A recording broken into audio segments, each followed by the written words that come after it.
పెద్దవాళ్ళు ఒక మాట చెప్తారు, నీ జీవితం పండాలి అంటే నీకు పూజ వచ్చా రాదా వదిలే, నీకు వేదం తెలుసా తెలీదా వదిలిపెట్టేసేయి, నువ్వు ఉపనిషత్తులు చదువుకున్నావా చదువుకోలేదా వదిలిపెట్టేయి, రామాయణ భారత భాగవతాలు తెలుసుకున్నావా లేదా వదిలిపెట్టేయి, దక్షిణామూర్తి యొక్క మూర్తిని చూస్తూ కూర్చోవడం నేర్చుకో. అదొక్కటి నేర్చుకో చాలు, ఏమక్కర్లేదు. ఇంకా దక్షిణామూర్తిని పెట్టుకుని రోజు కాసేపు ఆయన్ని చూస్తే చాలు. మీకు నేను ఇంకా విచిత్రమైన విషయం చెప్పనా?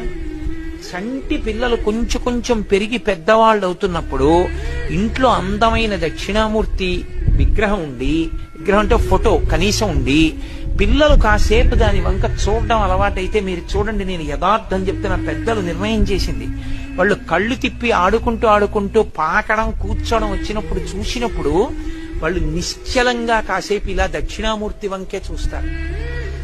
పిల్లలు చిన్నతనంలో దక్షిణామూర్తి వంక అలా ఎదురుగుండా కూర్చుని చూస్తే 2 ఫలితాలు వస్తాయి. అపమృత్యు దోషం పోతుంది, సరస్వతి కటాక్షం కలుగుతుంది. అందుకే అసలు ఇంట దక్షిణామూర్తి ఫోటో లేని ఇల్లు ఉండరాదు. అంత మంగళప్రదమూర్తి ఎవరు అంటే దక్షిణామూర్తియే.